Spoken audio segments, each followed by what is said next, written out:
Breaking news. We got breaking news. Not one, but two pieces of breaking news. And they broke just before noon. I may have to move this show from noon to some later time slot because it seems like the news always breaks. And you know what? That's not true. News is always breaking, especially with Donald Trump returning to the White House. Between Donald Trump and Elon Musk, I'll be honest with you, it's always something. My head spins so much. Thank God that I'm bald because otherwise I might have some wind resistance with my head spinning so much. Or maybe it would slow my head down if I had some hair on. You know what? I don't know. Either way, I don't have hair on my head. Nothing I can do about it. So I'm not even going to worry. I'm not even going to worry about it at all. Listen, we got a whole bunch of stuff going on today. The first piece of breaking news, I'll jump right into. Yes, we have a Kaye's Kid coming up. I know everyone wants to know about the Kaye's Kid because it's Christmas and it's our second to last day of the 12 days of Christmas. Today, we will be presenting another Kaye's Kid with a fantastic gift. We'll be hearing their amazing and really the spirit of these kids is just incredible, and what they've been able to overcome with their families and their medical practitioners and everyone else is just wild. And we are so thankful for them because they are really, really great people. But we also want to surprise them with a great gift, and that's coming up here in just a minute. But first, let's get to the breaking news. We got some breaking news. Got to get to Fulton County, Georgia. And here we go. A Georgia Court of Appeals has disqualified the Fulton County DA, Fani Willis, from that election interference case. It's coming down right now. The case against Trump and more than a dozen others already largely stalled, as you know. The new ruling means that it will be up to the prosecuting attorney's council in the state of Georgia to find another prosecutor to decide on the case, to take it over and make a decision as to whether or not they continue with a prosecution of the incoming president. Yeah, ding dong, the case is dead. Basically, that's what's going to happen. There's no way with Fani Willis disqualified. I mean, it would be shocking to me if there was another county in Georgia that would want to take on this case. Why? Well, let's take a look at the counties in Georgia. This is how the counties in Georgia voted in the last election. You'll see that except for this thin blue line here, most of them voted for Donald Trump. In fact, Fulton County, where Fani Willis is the DA, went red. It went for Donald Trump.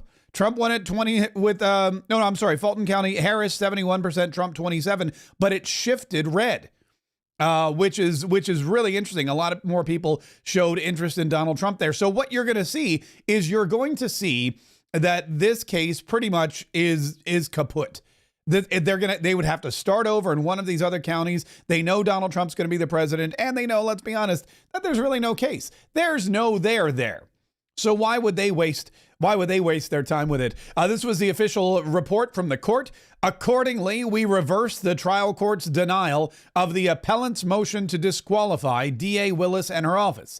So they reversed the denial. They were denied. The appeal denied the motion to disqualify DA Willis and her entire office, by the way, like everybody, not just her, the entire district attorney's office of Fulton County. They're out of there. As we conclude that the elected district attorney is wholly disqualified from this case, the assistant district attorneys whose only power to prosecute a case is derived from the constitutional authority of the district attorney who appointed them have no authority to proceed. So there you go. It's over, man. It's kaput. And while Donald Trump is thrilled about that, while Republicans are like, yay, winning, while we're like, this is great. Lawfare is another nail in the coffin of this lawfare, another injustice that has been basically buried and put away for good. While all of that is happening on CNN, you might imagine they're covering it in a little different vein.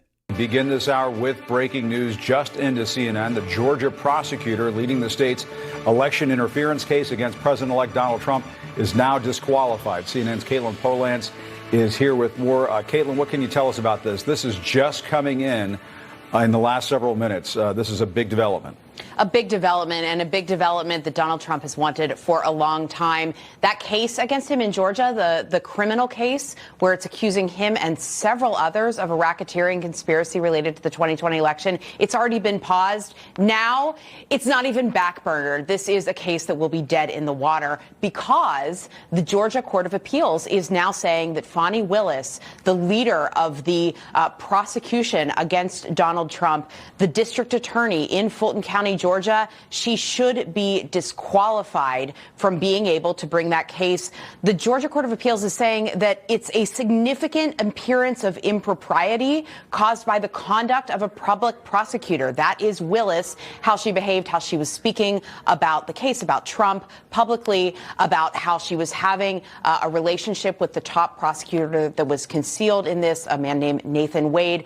All of that, previously, the trial level judge had looked at and said, Fani Willis can stay on this case. We're not dismissing the indictment. But the Court of Appeals is now taking another look and saying, no, the trial judge was wrong. Fani Willis should be disqualified from continuing to lead this case. It would be a long process, or it will be a long process, to replace her, which is why I say this case is dead in the water now without Fani Willis, the person who was leading this case against Donald Trump in Fulton County. And just to keep tabs on how many cases there are against Donald Trump criminally, the other two in federal court, January 6th, and classified documents, those are dismissed. And then the additional case in New York City, where he was set to be sentenced, that sentencing is now not happening. So as Donald Trump enters the presidency, each of these courts that is handling a criminal case is essentially removing that issue from him to have to deal with in any period of time in the near future. All right, Kaye Polans, thanks for that added perspective. Let me bring in CNN. Yeah, that's the worst news Jim Acosta got since he found out there's no Santa Claus. Oh, wait, unless there's little kids listening, in which case there is. And he's totally bringing you lots of toys on December 25th. What happens at, October's my birthday. That's what it is. Happy birthday to me. December 25th is Jesus' birthday. Happy birthday to Jesus Christ, our Lord and Savior. All right, so that's what's going on. Now, we should note that at CNN, they're not happy about this news, not just because they wanted Donald Trump to be prosecuted and put behind bars, but because they were championing it, and they were proponents of Fani Willis, and they were reporting on what she was doing in the case and the investigation like it was accurate, like it was true, like it was real, like they actually had evidence to prove these ridiculous charges. And now that case has gone the way of the dodo. So to recap, Donald Trump had a bevy of cases against him in Washington, D.C., in New York, in Florida, in Fulton County, Georgia. And now he has, 0. Wow. What a difference a year can make, huh? Let's find out from Donald Trump what he actually thinks about this new news about Fani Willis being disqualified. Well, I just wanted to offer a heartfelt farewell to frumpy Fani Willis, right? Look at her. Nobody's ever seen anybody as frumpy as Fani Willis. It's incredible.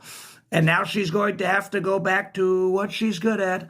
Nathan's hot dog eating champion is returning to her throne. Nobody eats Nathan's hot dog quite like frumpy Fani Willis. You know what I'm talking about. But I want to thank frumpy Fani for giving us one of the greatest pictures in the history of American politics. If it wasn't for frumpy Fani, we wouldn't have what I call the Mona Lisa of mugshots. It's the greatest mugshot in the history of the world. So thank you for that. The Georgia Court of Appeals got it right, just like the American people got it right. On November 5th, they sent me back to the White House with a mandate to be your president again. So long, farewell, auf Wiedersehen, goodbye, and as the kids say, bye, Felicia, bye, Frumpy. It's been nice knowing you. May your future be bright and full of prosperity. And for the rest of us, because you're gone, the best is yet to come, believe me. I love it. It may not be the actual Donald Trump. If you're listening to the podcast, that may not be the actual Donald Trump. That may be Sean Farish, Donald Trump impersonator extraordinaire. But if you're listening, if you're watching, you knew though. It doesn't matter either way. I'm pretty sure that's exactly how Donald Trump would sum up the entire Fani Willis incident if he actually spoke about it. By the way, that reminds me, if you are listening to the podcast, thank you so much. Thanks for downloading Mark Kaye Saves the Republic, and make sure that you're subscribed. Make sure you tell that podcast platform, I love it. I like it. I love it. I want some more of it, to quote the great Tim McGraw. If you're on YouTube or Rumble especially, do likewise. Hit the like button, share it, subscribe to this channel, and most importantly, hit that notification bell, because whenever we go live, you never know what's going to happen. When there's breaking news, man, we could just jump right on, bing, and you got to know about it. So you want to make sure that you have that notification bell set, and that way all of my live broadcasts, all of my videos will be sent directly to your cellular device, so you can enjoy them. Immediately. Now, this is, of course, one piece of breaking news, but there's more breaking news as well. And we just learned, courtesy of our buddy Jack Posobiec, that Speaker of the House Mike Johnson has just canceled. Wait, that's not Mike Johnson. There we go. Speaker of the House Mike Johnson has just canceled his appearance. He was supposed to speak at AmFest over this coming weekend. He has canceled it. He's no longer coming. Look, this was where he was going to speak, right between Ben Shapiro and Donald Trump Jr. I don't know if this is the actual order, but this is I guess the order of importance. They got Donald Trump, Tucker, Glenn Beck, Steve Bannon, Patrick Bet-David made it up to the top line, Ben Shapiro. No, this was Mike Johnson, and then Don Trump Jr., Charlie Kirk. That's your first row. A lot of people think it maybe Elon Musk should jump in there because, didn't you know that Elon Musk could be the Speaker of the House of Representatives? We'll get to that in just a minute. But first, Mike Johnson, after this whole thing has just gone kablooey, Donald Trump basically destroyed this entire bill. Donald Trump was very busy on Truth Social yesterday. He was on Truth Social, and he was talking about all of these terrible things. He released a statement with Vice President-elect J.D. Vance, where he said the most foolish and inept thing ever done by congressional Republicans was allowing our country to hit the debt ceiling in 2025. It was a mistake and is now something that must be addressed. Increasing the debt ceiling is not great, but we'd rather do it on Biden's watch. If Democrats won't cooperate on the debt ceiling now, what makes anyone think they would do it in June during our administration? Let's have this debate now, and we should pass a streamlined spending bill that doesn't give Chuck Schumer and the Democrats everything that they want. And that was the real big issue. That was the big problem. The biggest problem with this whole bill was that the Democrats won and the Republicans lost. And at first glance, or to hear Mike Johnson talk about it, and we listened to Mike Johnson talk about it. In fact, Mike Johnson talked about this bill yesterday in a way that made you think that it was a good thing. Here he is again on Newsmax. This was Mike Johnson before the bill got squashed by Donald Trump. This was the conservative play call. We don't normally like what's called a continuing resolution, a CR, but in this case it makes sense because if we push it into the first quarter of next year, then we have a Republican-controlled Congress and President Donald J. Trump back in the White House will be able to have more say over the funding decisions for 2025.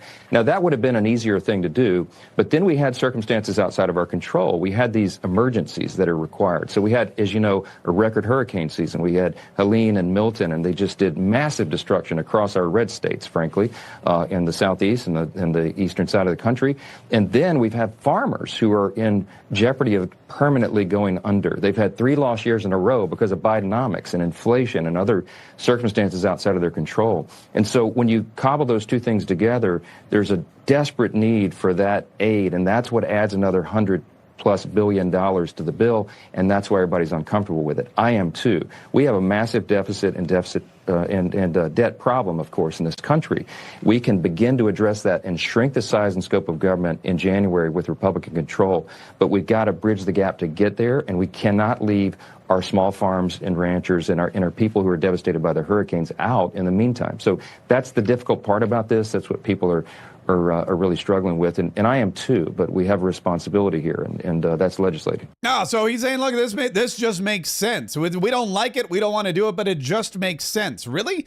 It makes sense to hand the Democrats $3 billion to build a football stadium in downtown D.C. It makes sense to give all the representatives a $70,000 pay increase after they've done basically squat for any Americans. It makes sense to curb the ability of RFK Jr., the next Health and Human Services Secretary, to do his job, to be able to make decisions on vaccinations and vaccine mandates. It makes sense to grant or to create rather a much more lenient environment for Liz Cheney and other January 6th committee members who may have actually broken the law. This is everything that happened in the bill, not to mention more pork than you find at a barbecue joint. I mean, it was a travesty. It was 1,500 pages. In fact, I have this great photo, courtesy of Nancy Mace in South Carolina. There she is with the bill, and it's 1,500 pages, and she's like, ta-da! Look at her. She's like, ta-da!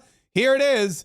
Vivek Ramaswamy read through the entire thing and tried to explain to everybody just how bad this bill was and why this bill needed to go the way of the dodo. Elon Musk got on X, and Elon Musk told everybody, if you're a Republican and you vote for this bill, you will be primaried in 2 years. You should be primaried in 2 years.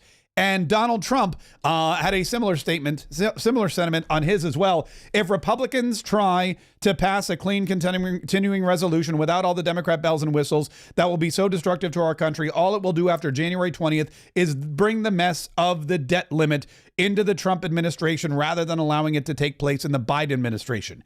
Any Republican that would be so stupid as to do this should and will be primaried.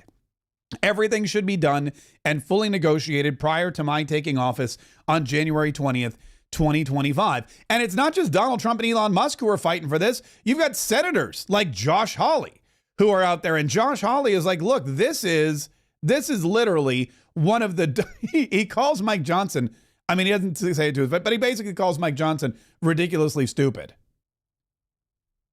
Why would you saddle Donald Trump with this terrible spending bill before he even gets into office? And Sean, the worst part is it dumps it right back in his lap in March. In March, under this bill, they'd shut the government down again, have to do this all over again, have to raise the debt ceiling again later the same year. It's ridiculous. It's a horrible plan. I can't believe that Republican leadership ever cooked it up. Clearly, they didn't talk to Trump about it. And I tell you what, we need to have a serious look at who's leading this Congress, because if this is the best they can do, I mean, it's total incompetence. This is a disaster. Total incompetence, a disaster. We need to take a look at Republican leadership. Republican leadership is Mike Johnson from Louisiana. That's who Republican leadership is. He's the Speaker of the House of Representatives. He's the one in charge of the House of Representatives, or so he thinks. But Josh Hawley's saying it's ridiculous, it's incompetent, it's destructive, it lacks common sense. We need to take a look at who's in charge and maybe clean house a little bit. J.D. Vance actually marched right into Mike Johnson's office yesterday, I imagine sharing some of President Donald Trump's dismay with this negotiated bill that Mike Johnson was trying to convince Republicans to pass. Well, what the president believes is we should support a clean CR so long as it contains a debt limit increase. That's the position of the president, and that's what we're going to try to push for. Are you supporting a government shutdown then? Have a good night, guys. Thanks. Have a good night. Thanks. I've told you what I wanted. Look, there's a lot going on here. Republicans, conservative Republicans, don't want to have to fund these ridiculous Democrat investments just to help farmers and hurricane victims. In fact, listen to Hakeem Jeffries. Hakeem Jeffries is the minority leader of the House of Representatives, and he's the guy that always, talks in like rhyme. He's always doing, whenever he gets to a microphone, it's always like he's doing a solo alone, and he's always talking like he's at a poetry slam. Wham, bam, thank you, ma'am. That's what I'll say to the American public after I take this continuing resolution and shove it right where the sun don't shine. And that's how I like to do it in rhyme. I just came up with that. That's pretty good. I'm gonna pat myself on the back for that. That's Hakeem Jeffries. He's the guy that always likes to talk and rhyme, and he's the leader of the Democrat Party in the House of Representatives. Here's what he said about this whole thing. House Republicans, House Democrats, Senate Republicans, and Senate Democrats reached a bipartisan agreement to fund the government, keep it open, and meet the needs of the American people. We reached a bipartisan agreement to provide disaster assistance to everyday Americans whose lives have been upended and turned upside down. Fun fact, by the way, upended and turned upside down, same exact thing. I'll resume. As a result of hurricanes, tornadoes, wildfires, floods, and other types of extreme weather events.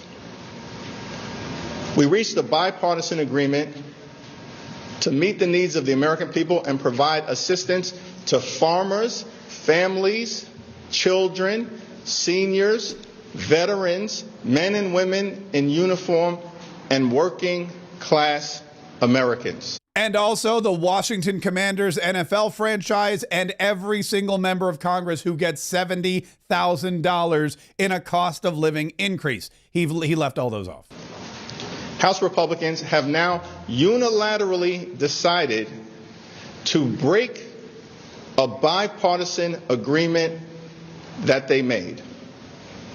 House Republicans have been ordered to shut down the government and hurt everyday Americans all across this country.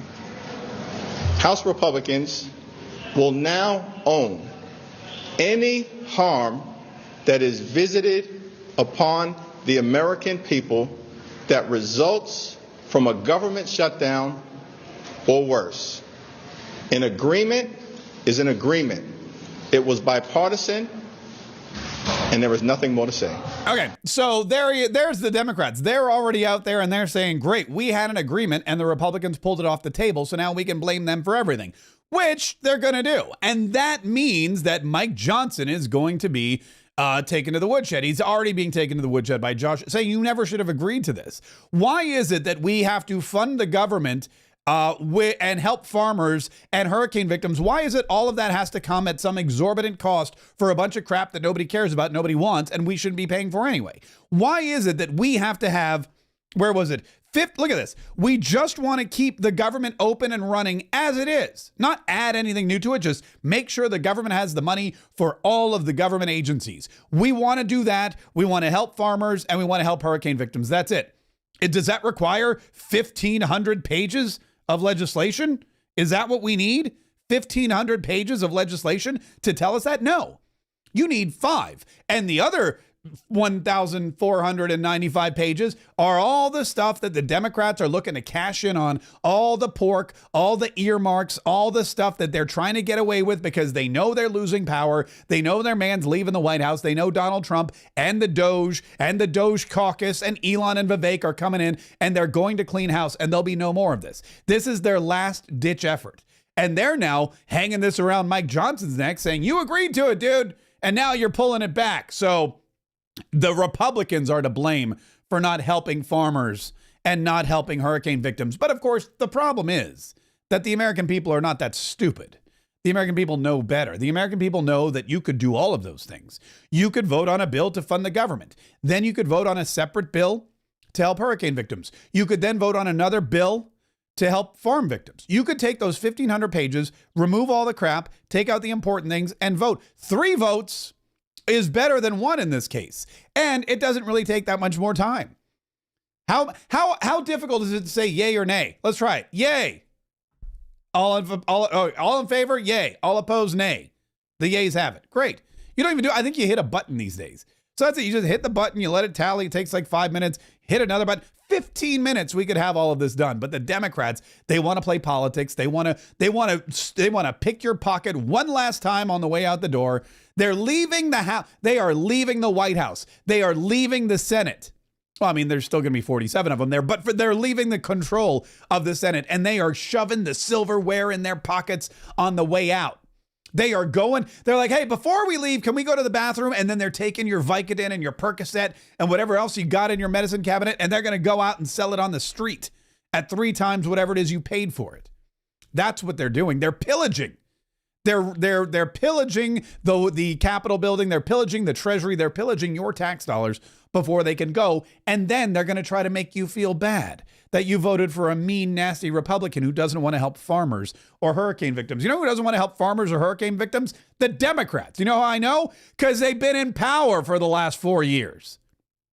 The Democrats held the White House. The Democrats held the House of Representatives for 2 of the last 4 years. The Democrats held the Senate for God knows how long. It is their fault that we don't have. You know who didn't relieve the hurricane victims? Kamala Harris. Kamala Harris tried to dole out $750 checks. She couldn't even do that.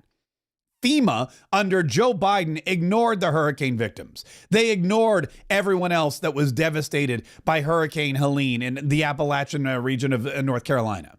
And now they're trying to blame Republicans?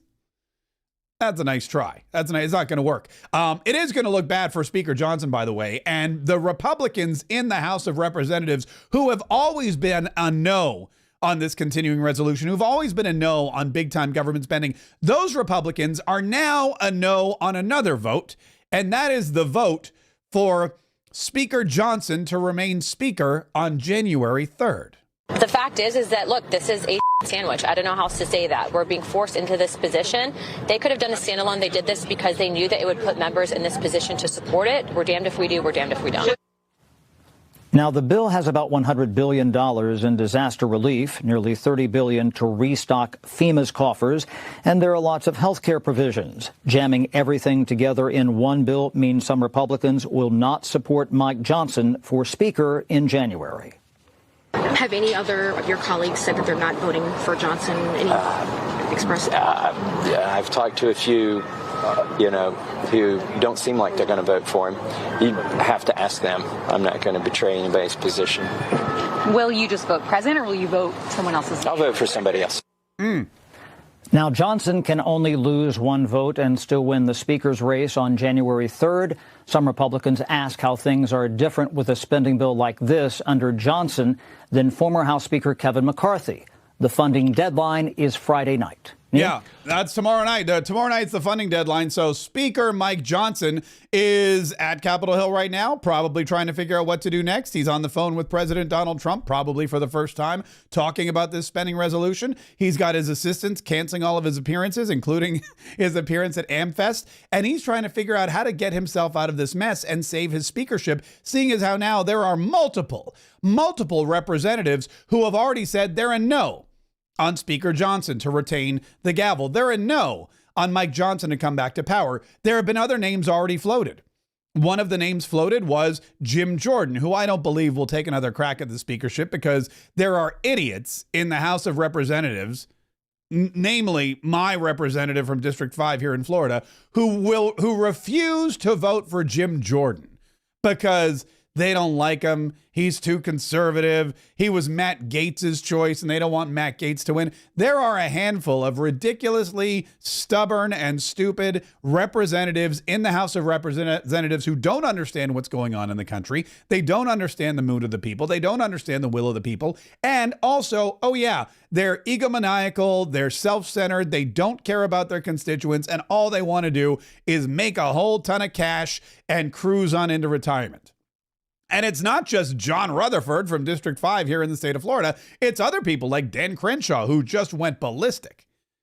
I digress. Another name that was thrown up there is Byron Donalds. And this is where it gets interesting because Byron Donalds, as a very popular Republican from Florida, his name's been floated for a lot of jobs. He was in the running, or may still be in the running, to replace Marco Rubio as the senator from Florida. Now that would be weird because, again, that would leave another big gaping hole in the House of Representatives, and we don't have a lot of leeway. What with that Ukrainian woman now saying she's not going to caucus with the Republicans? So hopefully, even though I love Byron Donalds and think he would make a great senator, hopefully Ron DeSantis doesn't steal another one of our representatives and send them to the upper chamber so that we have to wait for another special election to replace the seat. I don't think he would. I think he'd look to his own cabinet or somebody like Ashley Moody, the Attorney General, make her a senator, keep Byron Donalds where he is. However, in 2 years, guess who's not going to be able to run for governor again? Ron DeSantis. And guess whose name has popped up as a potential candidate for governor? Byron Donalds. Maybe Speaker of the House is a more attractive position. Maybe Speaker of the House, it looks better on a resume. Maybe being third in line to the presidency is better than being the governor of Florida. I don't know. I don't really know how you weigh it. From the last two, what I've seen of the Speaker of the House lately, it's a horrible job. To me, Speaker of the House is like one of the worst jobs you could have. Aaron Bean said it's the worst job in the world. Kat Kamak told me she would never want to do that job. It's like herding cats, drunk, angry cats with big claws who want to kill you in your sleep. That's what it's like. And sure, I get it. It's very difficult. You've got You've got 218 members and you've got to try to get them all on the same page. And that's nearly impossible. But at the same time, it's been done before. We've had great Republican speakers. Newt Gingrich, for example, who was able to wrangle all of the Republicans together and make ends meet and get things done. There's somebody right now sitting in the House of Representatives who can do the job, who's willing to do the job, and who's able to do the job. And as Rand Paul reminded us, they don't even have to be in the House of Representatives because, as he wrote on X earlier today, Rand Paul, pot stirrer extraordinaire, senator from Kentucky, the good one, not the bad one. I mean, the good senator, not there's a good and bad Kentucky. Rand Paul wrote on X, the Speaker of the House need not be a member of Congress. We remember that from the last time we went 20 rounds with Speaker McCarthy. And we had people voting for Donald Trump. Remember, Matt Gaetz got a couple of votes in there for Donald Trump on a couple of those go-rounds. But Rand Paul reminded everybody in the United States of America that the Speaker of the House need not be a member of Congress. Nothing would disrupt the swamp more than electing Elon Musk. Think about it. Nothing's impossible. Not to mention the joy at seeing the collective establishment, aka Uniparty, lose their ever-loving minds. It would... I don't know if there was a plot to install Elon Musk as Speaker of the House somehow. I don't know if there was a way to get him into the presidential line of succession. I don't know if that was the plan all along. I don't know if Rand Paul's into it, but Rand Paul sure as heck put it out there. And now I imagine Elon Musk has his attorneys at the ready, and I imagine that Elon Musk is sitting there going, I wonder if that's possible. Somebody get me a copy of the Constitution of the United States. I wonder how difficult it would be. Somebody see if the president has a minute to talk to me, because I just got a great idea from Rand Paul of Kentucky. It would 100% make liberal heads explode. Just anybody just throwing that name out there, even as a vote, would cause heads to spin and Democrats to lose their you-know-what. In fact, one already is. Jasmine Crockett from Tech, who's probably the most annoying. I mean, there's a lot of annoying representatives. She's one of the most annoying. She wrote, which branch of government does Elon belong to? Asking for a friend.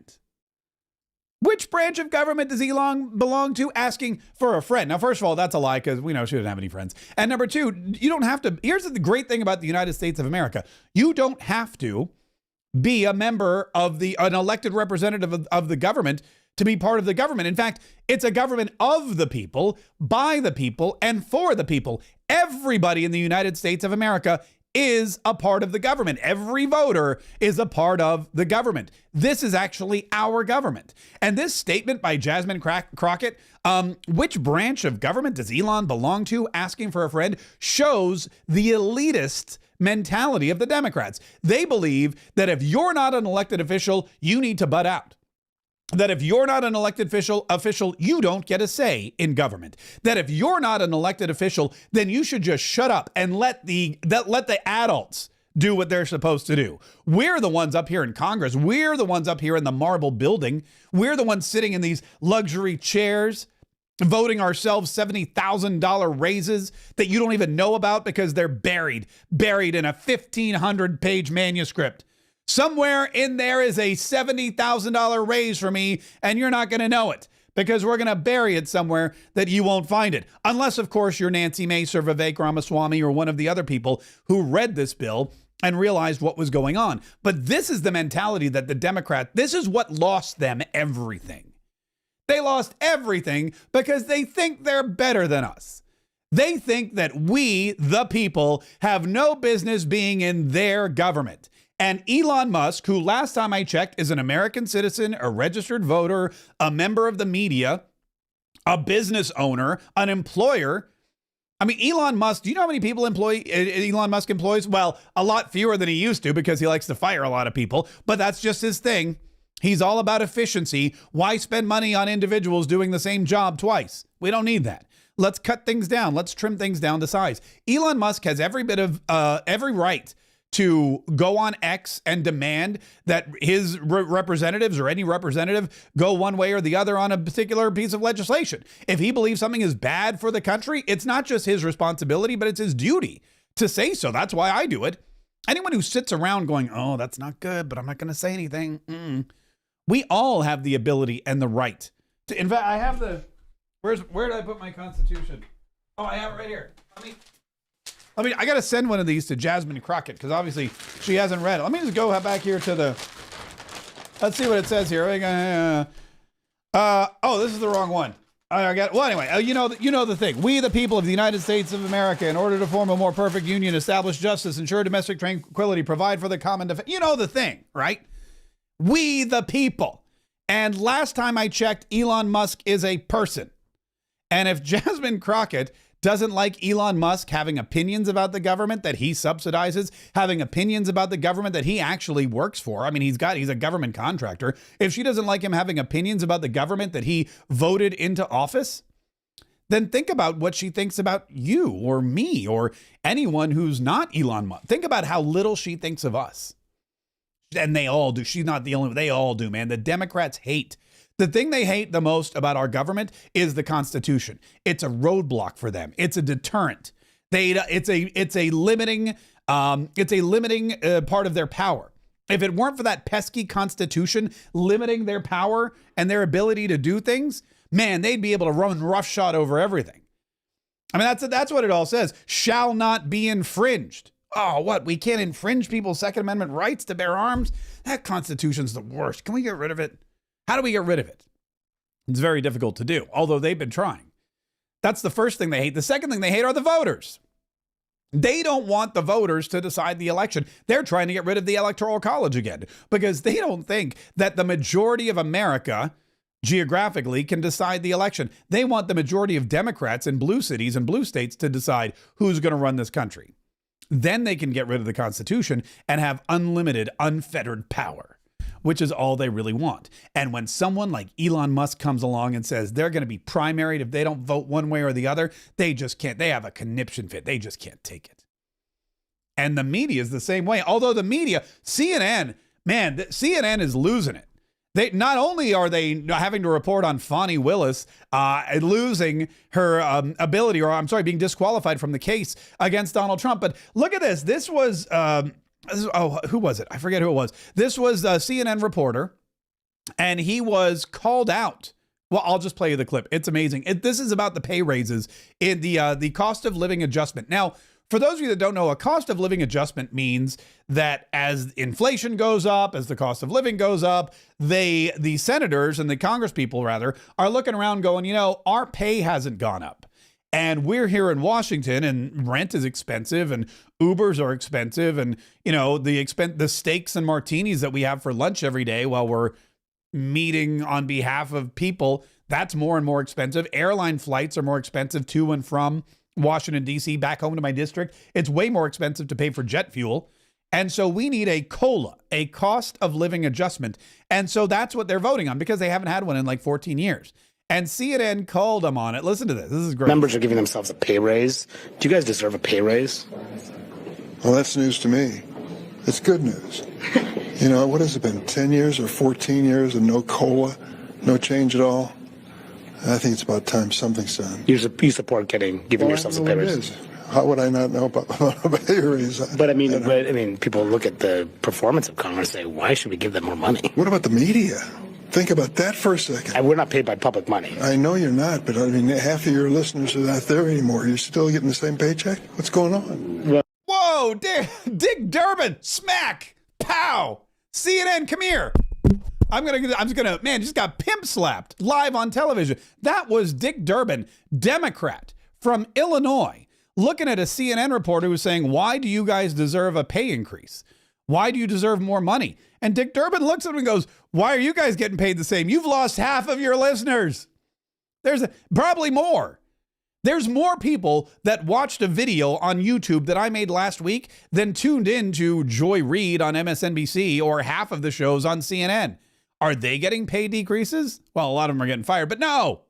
Dick Durbin, just headbutting the guy. Boom! Nobody's watching you either. You're still making the amount of the same money. Boom! boom, just a skull crack. And they're supposed to be buds. That's CNN and the Democrat Party. They're supposed to be working together to destroy the United States of America. Elon Musk as Speaker of the House of Representatives. Think of what that would do. Think of what that would do to the party. Think of what it would do to democracy. If you want to say that, and it's really weird because they complained when Donald Trump made Elon Musk head of the Doge along with Vivek Ramaswamy. They said, here's two guys who are unelected, who are not hired, and they're coming in and they're telling everybody who needs to go home, who's going to be fired, what departments need to be shut down. They're going to make everybody come back to work. We're going to have to come back to the office and do our jobs in these big, illustrious office buildings. We have to sit downtown D.C. where we can be carjacked at any time. That's horrible. They're going to make us do all that. And if not, we lose our jobs if we don't. And who are these people? Well, they're not getting paid. They're volunteering. They're concerned about the size and scope of the federal government. And they they're basically volunteering for service to their country. Much like someone would sign up for the military or work for the USO or just help anybody out. They're saying, look, we've got experience, we've got expertise, we got lots of money, we don't need a paycheck. We're going to come in and we're going to do this. We're going to make our recommendations to Donald Trump and he's going to act on them. And he's got a lot of help. They've got a lot of help from the Doge caucus. Our buddy Aaron Bean, who, by the way, had the tweet of the night in mind. There were a couple tweets that I really enjoyed when this continuing resolution finally fell. Just came crashing down the steps of Congress. One of them was Randy Weber from Texas, who I guess, I really enjoy Congress. I really enjoy Congress these days. There's so many people that are just embracing the comical aspect and the entertaining aspect of politics, because politics has always been entertaining, or should at least be entertaining. Now, with the advent of the media and social media and the ease and the ability for any elected official to reach out to the establishment or become a media sensation, they're all really embracing it. This is Randy Weber from Texas. He says, nothing says Merry Christmas like a 1,500-page CR wrapped in a bow of runaway spending. Sorry, DC, but this president is getting returned to sender. I'm a no. And look, he's got the little elf hat or Santa hat, whatever it is, and he's wrapped this thing up with ribbon. Think about this. He's got somewhere, and he's got a congressional intern. Okay. He's got a congressional intern or an assistant or something. And all these people have a lot of staff members. Someone on his staff goes, all right, you've got to go out, print up 1,500 pages of this continuing resolution, get some red ribbon, tie it up like a bow, and find a hat big enough for Randy Weber's head. Go, go, go. You got 20 minutes. You grab your phone. We're going to take a photo. We're going to post it on X. That's government. That's how these things work these days. And it's glorious, and I'm all here for it. Our buddy Aaron Bean, when this thing came crashing down and everyone was on, talking about, look, Elon Musk wrote, your elected representatives have heard you and now the terrible bill is dead. The voice of the people has triumphed. Vox populi, vox Dei. The voice of the people is the voice of God, right? For those of you that don't speak Latin. If you never went to Catholic school or spent any time in the church, vox populi, vox Dei, the voice of the people is the voice of God. So anyway, so I think, Dei is God, right? I think that's right. Anyway, so he's out there. He's throwing Latin phrases out there. He's saying rah, rah, sis, boom, ba. I thought he was going to break into a chorus of, do you hear the people sing from Les Miserables? And then there's Aaron Bean. Aaron Bean, who, by the way, if your dad were going to Congress, that would be Representative Aaron Bean. He's been referred to as the Ted Lasso of Congress. And it's a perfect way to describe him. Aaron Bean, he posted a photo of a dog dressed as Santa Claus at the North Pole. And he wrote, "'Twas the night before Christmas and all through D.C. the conservatives were stirring to kill this monstrosity." Now, again, at first I go, why a dog? But then I realized it's the Doge, Shiba Inu. So it's the Doge dressed as Santa, because Aaron Bean is one of the co-chairs of the Doge caucus. "'Twas the night before Christmas and all through D.C. the conservatives were stirring to kill this monstrosity." That's my favorite Christmas story. That's my new favorite Christmas story of all time. Well, except for my own, The Untold Story. This is my second favorite. But that's how Congress works these days. If you don't embrace social media, if you don't embrace the will of the people, if you don't get on board, then what's going to happen is you're going to find yourself out in the cold. I won't even tell you what happened to Dan Crenshaw. Dan Crenshaw, who, what was it that Tucker Carlson called him? McCain, Eye Patch McCain. Yeah, Tucker Carlson called Dan Crenshaw Eye Patch McCain. And everybody, that was, oh my God, blah. And Dan Crenshaw lost it. Dan Crenshaw went after Cat Turd yesterday because Cat Turd told him, Dan Crenshaw was one of the biggest proponents of the cost of living adjustment. He really wanted that money, man. He thought he deserved that money. He thought that all of these hardworking representatives in Congress deserved that money, and that jamming it into a spending bill was the right thing to do. Jamming it into a necessary spending bill that would keep the government afloat and also fund people. I mean, think about this. Think about how low you have to be. You've got a funding bill that is, they've already tacked on government assistance for hurricane victims. They've tacked on government assistance for farmers who've gotten the short end of the stick. And now you're like, hey, while we're assisting people, let's tack on some financial assistance for, I don't know, all the elected representatives in Congress, many of whom have stock portfolios that are quadrupling every single year. And Dan Crenshaw was furious. Cat Turd went after him. I can't really share it because it got real dirty real quick. But, there's an old saying, FAFO. That's all. I can't even say that anyway. Tim Burchett from Tennessee. Tim Burchett, by the way, is one of the 8. Tim Burchett, Nancy Mace, Matt Gaetz. There were a bunch of others. There were like, I guess, 5 more. This was the Elite 8 who ousted Kevin McCarthy as Speaker of the House, which made way for Mike Johnson. That wasn't their first choice, but that's who they ended up with. Listen to Tim Burchett on TikTok talking about the continuing resolution, because this guy has, it's really interesting. He's amazing. He's from Tennessee, and he has embraced TikTok like very few, mature gentlemen have. He's embraced TikTok the way Donald Trump's embraced TikTok. He walks out of Congress at least once a week in his 1993 LL Bean barn jacket. I swear to God, I had that same jacket in college with the, it's like a barn jacket, canvas coat with the leather collar. LL Bean sold them to just about everybody in just about every color. Anyway, and he walks out, he grabs his phone, he goes on TikTok. Listen to what he says. Hey everybody, Tim Burchett. Everybody's wondering what the heck is going on. Which, by the way, I don't want to get into it because, I'm a stickler when it comes to social media. And I tell people this all the time. In my ACES group, in our American Conservative Empowerment Society, we get a lot of questions about this kind of stuff. And here's the thing. On Tim Burchett's TikTok account, where they wrote Representative Tim Burchett, Tennessee, where people can see that it's Representative Tim Burchett, where he has a like the big face right there at the opening, he still feels the need to start his TikTok by introducing him. Hey, everybody. I know you're on Representative Tim Burchett's account and you're watching Representative. I just want to let you know I'm Representative Tim. That's just the thing with me. Anyway, let's hear what he had to say. Hey, everybody. Tim Burchett. Everybody's wondering what the heck is going on. Well, I'll try to explain a little bit of it to you. The CR, which is a big bloated monstrosity that everybody is pulling off of, and everybody cut a deal, and the deal just got too big. I told y'all from the beginning I was against it. And so now they'll try to pass what's called a clean CR. But you got to remember, a continued resolution, a clean CR, is just a continuation of the bad spending policies that Pelosi and Schumer put in during COVID, which we know now are just completely bloated. People haven't even spent all the money we gave them yet. So they'll cut all the garbage out of there, the pay raises and all this other stuff.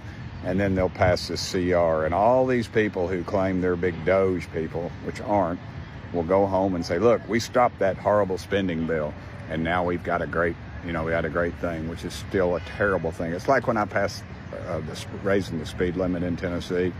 I think we asked for 85. I took 70. 70 is what I really wanted. And in the end, the big boys, the tarmac boys, the boys that'll be out and girls that'll be out on the tarmac greeting the president, telling him how great he was, or some other head of state, they always will be the ones out there. They don't look like me or you. And this is what always happens. And we can do better, and we should do better.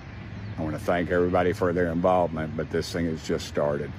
And the ones yelling the loudest about the Doge stuff are the ones that a lot of them have been a lot of the problems.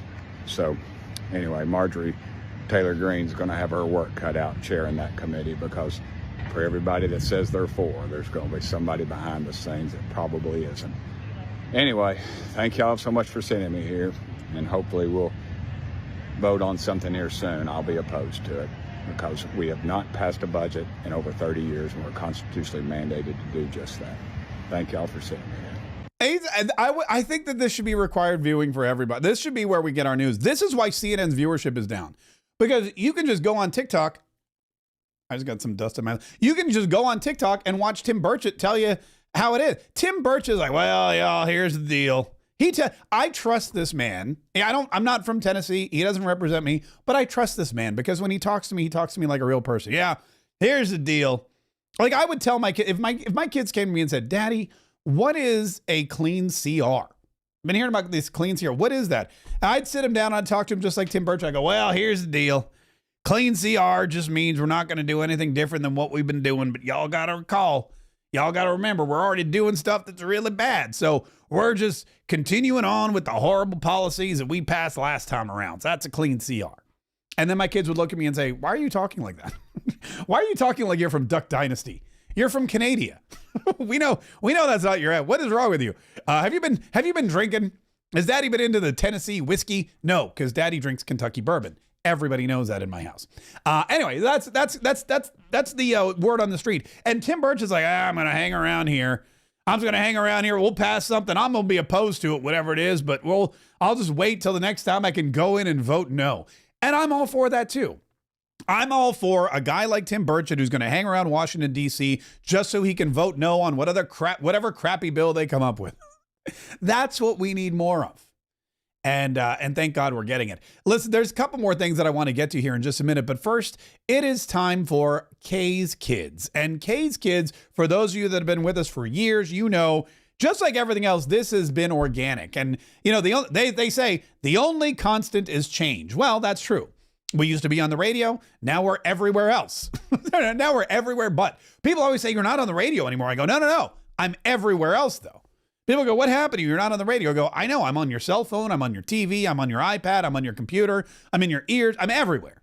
It's very difficult to avoid me. But anyway, so Kaye's Kids evolved with us. And now not only do we focus on the audio aspect of it, but we're also able to focus on the visual aspect. We're able to show you these kids, interview these, see the look on their face, see the reactions that they get. And it almost adds, I think, a little bit more intensity to the whole thing. It makes the lows a little more gut wrenching when you hear what these kids have been through, and it makes the highs and the excitement and the opening of the presents and the Christmas spirit just that much more amazing when you can see and hear. So in a way, this evolution of Marquez Saves the Republic and what we're able to do, you got to embrace it, and you always have to look at ways to make it, bigger and better. And what we've been able to do with Kaye's Kids, again, thanks to all your involvement, thanks for your donations, and people are still donating. I mean, our poker tournament is the big thing that keeps us funded throughout the year, and we were able to make so many thousands of dollars. But we do get donations every time we do Kaye's Kids, and we get donations throughout the year, and we appreciate that as well. So we're going to share with you, this is day 11 of the 12 days of Christmas, which, sad face, means there's only one day left. But Savannah is one of the craziest stories we've ever heard as far as her medical journey. And then we give her a gift that we've never actually given to anyone before. So I'm really excited to share it with you, which I will do right now. It's Kaye's Kids, the 12 days of Christmas, day 11. Today, we're going to be chatting with Savannah. She's 17. She has melanoma, but it's like one of the worst cases of melanoma, and she's the youngest person to have this. She just got out of the hospital last night, and she's coming here. She almost wasn't going to make it. Hopefully, she's doing okay. We're going to find... Oh, we got a great gift for her, too. Here she comes. Here. Merry Christmas! Hi, how are you? Good, how are you? Good, we saved you a seat. Thank you. Are you Savannah? Yes. Okay, good. Then we got the right person. So thanks for coming. Yeah. And how old are you to start? I'm 17. You're 17 years old. Do you drive? Yes. Did you drive here? No, I did not. Oh, okay. Yeah, because I got to the hospital yesterday. Well, that's what I wanted to talk to you about. You got out of the hospital yesterday and you're here today. Yes. Wow. That's how long were you in the hospital? I was in the hospital since Tuesday, so like 3 days. And what was going on? What was it, a procedure I had or? to get another surgery in order to like undo a surgery I had in September because the surgery I had in September caused an infection. Oh, no. Yeah, so it was like an unexpected surgery, but Wow. yeah. That's now, well, and I'm glad you brought that up because that's one of the things we did want to talk about was, we work with Dreams Come True, and Dreams Come True works with kids like you who are going through some stuff. And what is it exactly that happened to you, and kind of what's been going on? You've had a lot of surgery, right? Yeah, I've had 6. So I was diagnosed with melanoma in 2022, August 2022. And then I've had like multiple surgeries and like different types of treatments like since then. Yeah. So like, for example, like in February, I had chemo and like went through surgery in March that took out like the rest of the main tumor. And I had a big treatment called the TIL treatment in April and May, which I was in the hospital for 2 weeks. Whoa. And underwent that. And that removed the rest of the melanoma from my lungs because it was originally on my toe, which like I have a missing toe, which they took You have it a out. missing toe? Which they took it out from. Oh, wow. Yeah, and because it spread from my toe to my groin to my lungs. And then so... Because melanoma is a skin cancer, isn't it? Yeah, but this, for me, it was like more of a genetic case. Okay. So like they just caught it like it was a mole. Yeah, Oh, and man. then it ended up spreading like from my lymph nodes. So like, the first surgery I had was in like October 2022. Okay. And they cut off the toe and then removed the lymph node from the groin where it spread. And then like subsequently, like a month after that, they put in my port, which is Right, yeah. And then about a year after that, I had another surgery that took out 7 more lymph nodes. Oh my God. Because it was still in my groin. And then in March this year, they took out like the main tumor that kept growing. Right. And then they used cells from that to like sort of like make the treatment. Okay. And then they put the cells back in me and gave me a like sort of medicine that like made the cells like superhuman. And then it attacked the cancer cells that were in my lungs because they couldn't operate on my lungs, Sure. obviously. Yeah.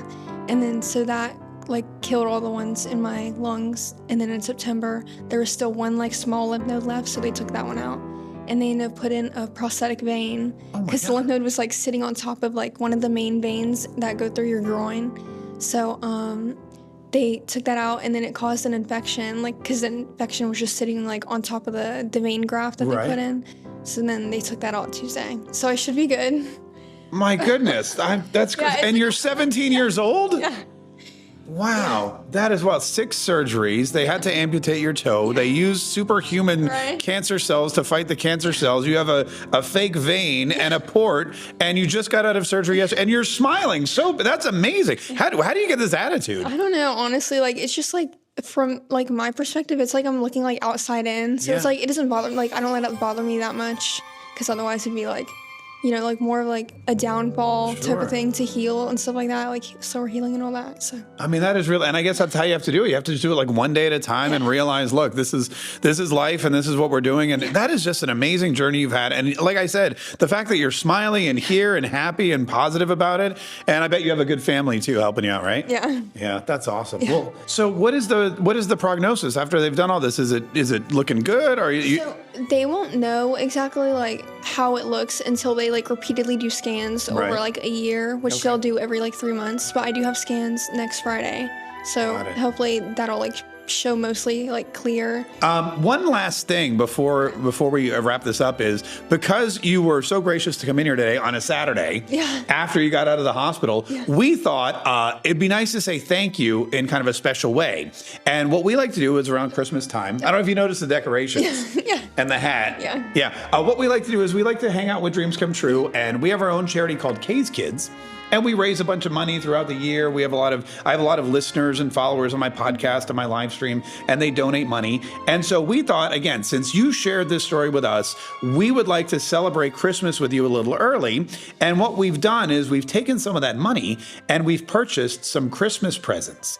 And so my last question for you is, would you like us to give you a Christmas present? Sure. We have this jingle bell here. And what I'm going to ask you to do is ring the jingle bell, and that will signal the Kaye's Kids elf who will prance in here with a gift just for you. Okay. Are you ready? Yeah. Oh, yeah, go ahead.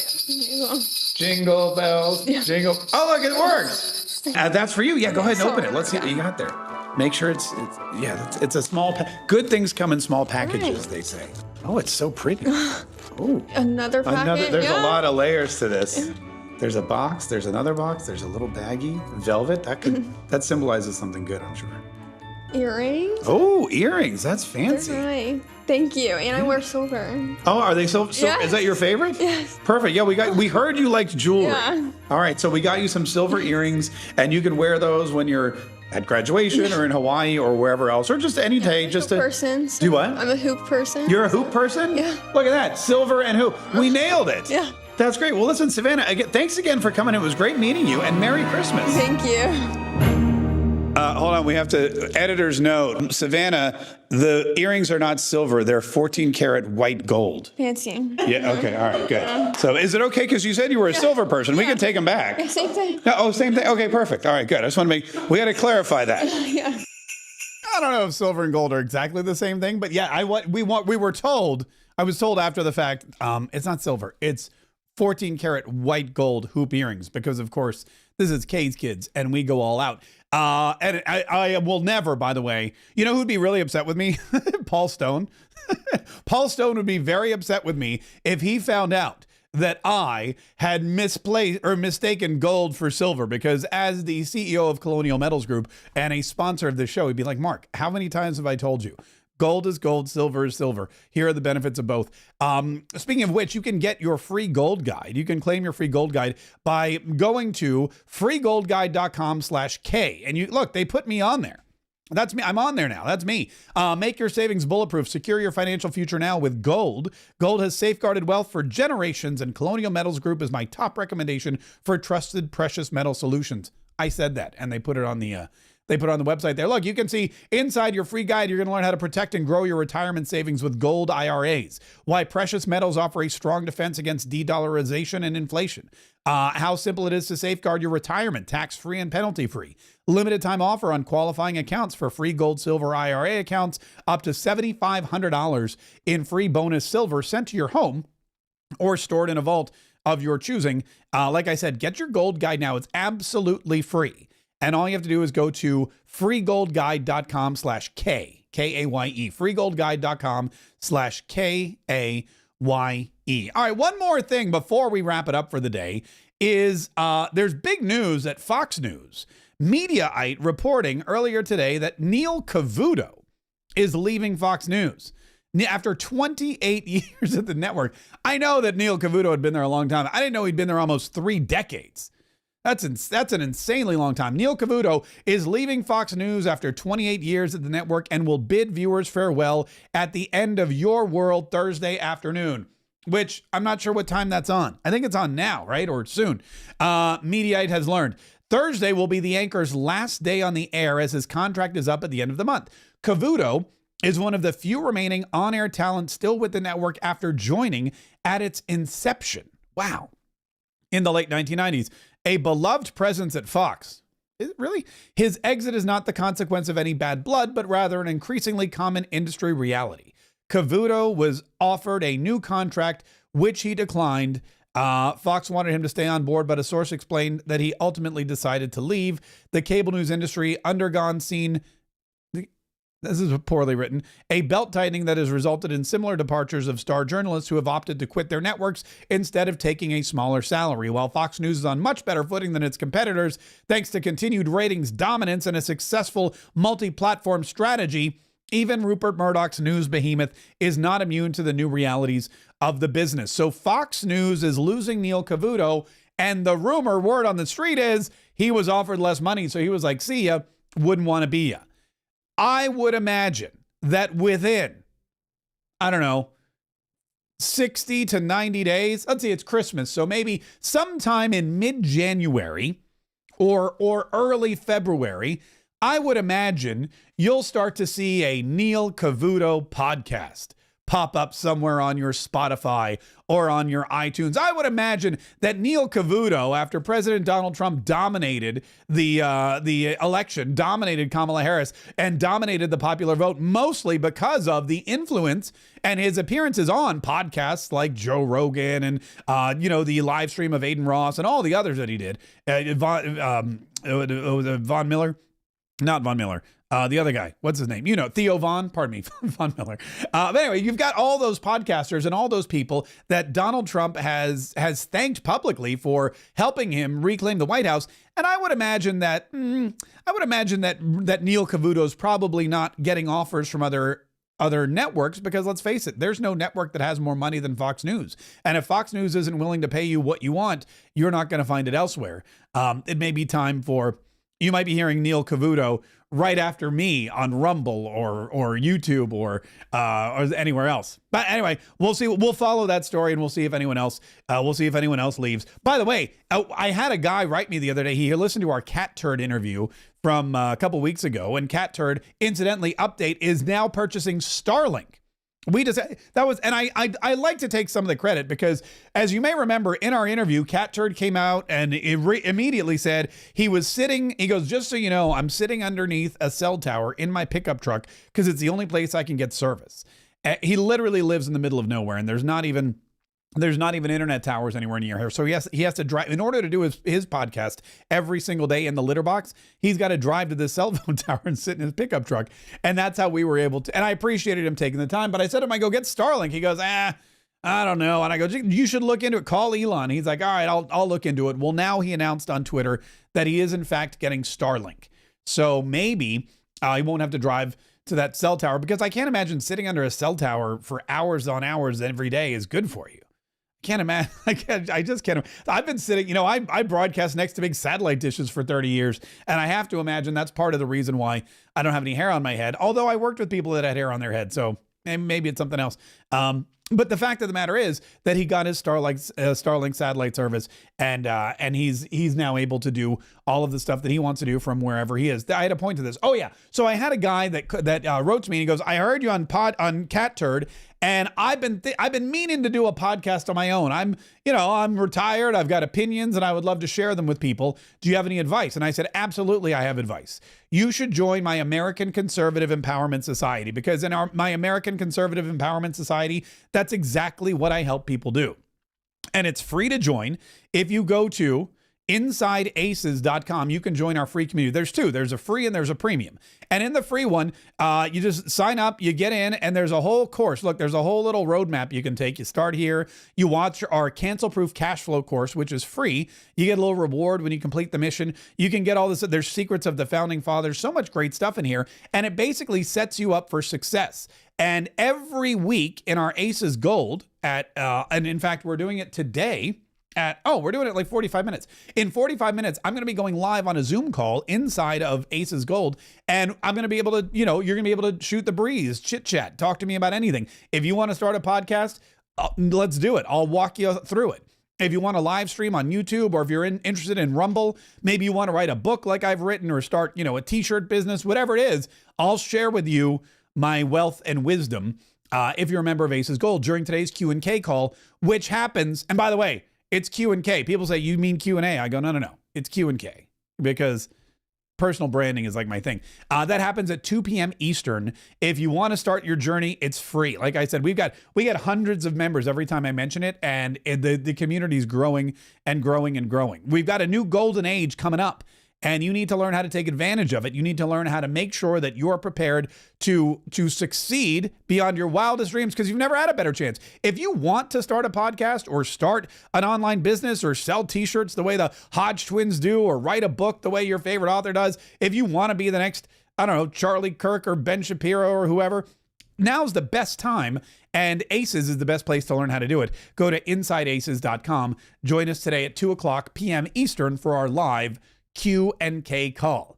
In the meantime, don't forget to subscribe to this channel. Don't forget to like and set the notifications, because we'll be back tomorrow. We'll have all kinds of great content through the weekend and all next week as we prepare not just for Christmas and the return of our Lord and Savior, Jesus Christ, but for the return of our President, Donald J. Trump. It's going to be an exciting next month. We've got all week next week where we get to celebrate the Lord. We've got the new year where we can prepare for 2025, and we count down the days to January 20th.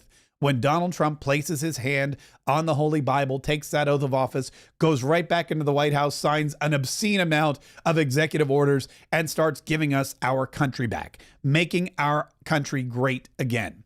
And it's all because of you and me and the millions of people who voted for him. So listen, there's a lot to celebrate. There's a lot still left to do. So make sure you like, make sure you subscribe, make sure you set the notifications so that you can be here every single day, so that I can entertain you and inform you and enlighten you and inspire you to keep fighting no matter what happens. Because if we stop fighting, we lose. And we're not losers, we're winners. That's why we're going to fight. That's why we will continue to save our republic. If you're inside Aces, if you're inside our Aces Gold, I will see you at 2. I'm going to go grab some food. I'll see you in like 50 minutes inside the Aces Gold community. If you're not, go to InsideAces.com. You can get all the information about how to join us for the Q&K call here in about 50 minutes. Otherwise, see you tomorrow.